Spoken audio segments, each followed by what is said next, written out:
तेवढं मी सांगेन त्याला मतदान करा. थोडे दिवस थांबा. गंभीर समस्येतनं जाणार आहे. काही कामं माझी केंद्रातनंच करणं गरजेचं आहे. ती कामं माझी झाली पाहिजे. माझी म्हणजे माझ्या बारामतीकरांची, माझ्या इंदापूरकरांची, माझ्या दौंडकरांची, माझ्या भोरवेल्ला मुळशीकरांची, माझ्या खडकवासलाकरांची, माझ्या पुरंदरवासियांची. तुम्ही आजपर्यंत भरभरून मला दिलं. अक्षरशः कुणी विरोधक आले तर पार त्यांचं डिपॉझिट जप्त करून सुपडा साफ केला. मी उमेदवार आहे, अजित पवार उमेदवार समजून तुम्ही तिथं मला मतदान केलं पाहिजे. त्यांच्याकडनं काही राहिलं तर शेवटी अजित पवार रात्री 12ला तुमच्या करता तयार आहे. या व्हिडिओचे सहप्रायोजक आहेत नाणेकर अँड सन्स. देशाच्या क्षितिजावर विकासाचा सूर्य उगवलाय. जय गणेश डेव्हलपर्स, बांधकाम क्षेत्रातील एक तरुण नाव. अंजनी लॉन्स मंगल कार्यालय, कोंडवे धावडे, पुणे. पार्किंग, जेवणाचा स्वतंत्र हॉल आणि वधूवरांच्या सुसज्ज खोल्यांसह बजेटमध्ये असलेले एकमेव खात्रीशीर मंगल कार्यालय. मी काही कुणाला अधिकची वर्गणी मागत नाही. फक्त मी तुम्हाला निवडणुकीच्या काळामध्ये मी जो उमेदवार उभा करेन त्याला मत मागतो. उद्या खासदारकीला पण मी तसंच करणार आहे. त्याच्यावर तानाजीराव तेवढं मी सांगेन त्याला मतदान करा. मित्रांनो, यामध्ये मी कामाला कुठं कमी पडणार नाही. माझा दावा आहे, आजपर्यंत जेवढे काही आमदार झालेत, मी जेवढे कष्ट माझ्या विधानसभा मतदारसंघामध्ये घेतो, मग माझा ग्रामीण भाग असेल, माझा शहरी भाग असेल किंवा माझा जिरायत भाग असेल, माझा बागायती भाग असेल, ह्या सगळ्या ठिकाणी आपली कामं मोठ्या प्रमाणावर चालली आहेत. मध्ये मी सरकारमध्ये नव्हतो, मला वाटतं 1.25 वर्ष सगळी कामं ठप्प झाली. तुम्ही अधिकाऱ्यांना विचारा, कामाला स्टे आला.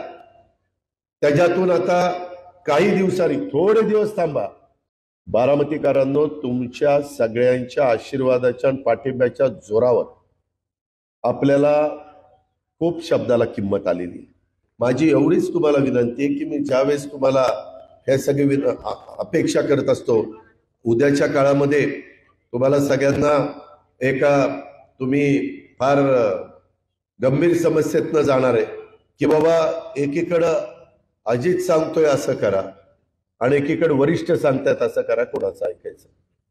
माझी एवढीच विनंती आहे की इतके दिवस तुम्ही वरिष्ठांचं ऐकलं, आता माझं ऐका. त्यामध्ये मी इथून पुढं माझ्या विचाराचा खासदार झाला तर काय होणार आहे. आज माझे, खोटं नाही सांगत, माझे नरेंद्र मोदी साहेबांचे आणि अमित शहांशी चांगले संबंध आहेत. तुम्ही बघता, ज्यावेळेस आम्ही त्यांचं वेलकम करतो त्यावेळेस ते ओळखतात. आज देशाचा पंतप्रधान तुमच्या लोकप्रतिनिधीला ओळखतो. उद्याच्याला आपल्या विचाराचा खासदार, मी म्हणेल तो खासदार निवडून दिला तर मी मोदी साहेबांना सांगेल, मोदी साहेब, माझ्या लोकांनी तो खासदार निवडून दिला. आता ही कामं मी राज्य सरकारकडनं केलेली आहेत.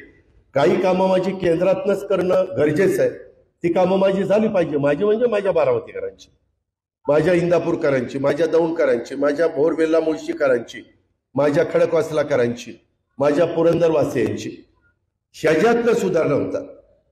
नुसता लोकप्रतिनिधी निवडून देऊन सुधारणा होतात. असे कितीतरी आमदार होतात आणि खासदार होतात. आजूबाजूच्याही भागामध्ये कितीतरी आमदार खासदार झालेलेच आहेत ना, चांद्यापासून बांद्यापर्यंत आहेत ना. पण खरोखरीच आपल्या नडीला, आपल्या अडीला, आपल्या अडचणीला कोण त्या ठिकाणी उपयोगी पडतं ह्याचाही विचार आपण त्या बाबतीमध्ये करा. अजून प्रचंड कामं आपल्याला आणि त्या पद्धतीनं आपण काम सगळ्यांचं चाललेलं आहे. खूप काही वेगवेगळ्या गोष्टी करण्याचा माझा आणि माझ्या सगळ्या सहकाऱ्यांचा प्रयत्न आहे. तुम्ही आजपर्यंत भरभरून मला दिलं. अक्षरशः कुणी विरोधक आले तर पार त्यांचं डिपॉझिट जप्त करून सुपडा साफ केला आणि ते तुम्ही एवढा बोजा मला टाकता की मला झोपतेच येत नाही. रात्री 1-2ला आलो तर 5ला असा सावळून जागा होतोय. त्याच्यामध्ये की बाबा निघालं पाहिजे, 6 वाजता आमची रपेट आहे. आज शेवटी धाडस दाखवल्यावरच कामं होत असतात आणि त्या प्रकारे ती सगळी कामं केलेली आहेत. त्याकरता उद्या ज्यावेळेस खासदारकीच्या निवडणुका येईल, मी उमेदवार लवकरच महायुतीचा कोण आहे ते जाहीर करीन. पण मी उमेदवार आहे, अजित पवार उमेदवार समजून तुम्ही तिथं मला मतदान केलं पाहिजे, ही माझी तुम्हाला आग्रहाची, नम्रतेची, कळकळीची विनंती आहे. तसं जर कोण भावनिक होतील, कोण आणखीन काय सांगतील, कोण म्हणतील आमची आता ही शेवटचीच निवडणूक आहे, अमकच आहे तमकच आहे, आता खरीच शेवटची कधी होणार आहे मला माहिती नाही, परंतु सतत असंच सांगितलं जातं. ते तुम्ही भावनिक होऊ नका, ही माझी खूप कळकळीची विनंती आहे. तुम्हाला ह्या कामाचं सातत्य टिकवायचं असेल आणि बारामतीचा नमस्कार उमेदवार जाहीर करा. वहिनी साहेबांना जाहीर करा यांच्या समोर, सगळ्या समोर. तर त्याच्यामध्ये मला आपल्याला एवढंच सांगायचंय, ज्याला म्हणतात बारामती,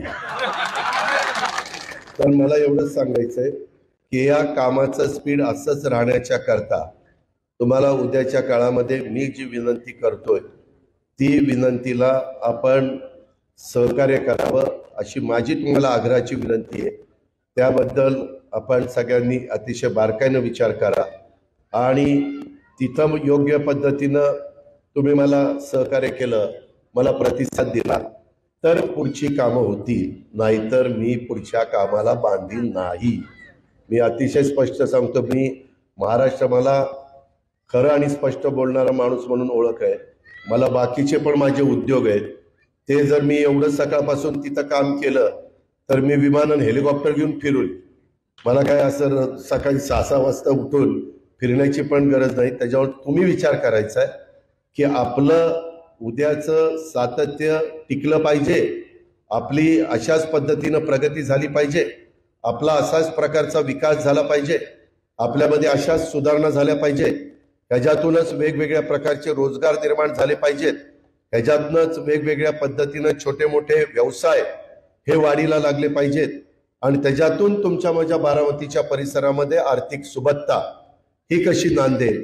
बारामती एक शिस्तप्रिय बारामती, हिरवीगार बारामती आणि बारामतीचा परिसर, ह्या सगळ्या गोष्टी करण्याच्या करता मी आणि माझे सगळे सहकारी मित्र हे सगळेजण आपल्या बरोबर जीवाचं रान करून, रात्रीचा दिवस करून त्या ठिकाणी पुढं अधिक ईर्षेने पण काम करू शकतील, करतील, अशा प्रकारचा विश्वास व्यक्त करतो. पुन्हा एकदा विशालनी हा कार्यक्रम इथं आयोजित केला त्याबद्दल त्याला धन्यवाद देतो. तुमच्या सगळ्यांच्या साक्षीनं राष्ट्रवादी काँग्रेस पार्टीचं इथलं कार्यालयाचं उद्घाटन झालं. कोणाच्या अडीअडचणी असतील तर तिथे सांगा, विशालच्या स्तरावर असतील तर विशालनी सोडवाव्यात, इतर कार्यकर्त्यांनी सोडवाव्यात.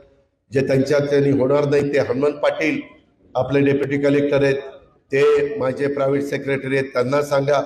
त्यांच्याकडनं काही राहिलं तर शेवटी अजित पवार रात्री 12ला तुमच्या करता तयार आहे. धन्यवाद.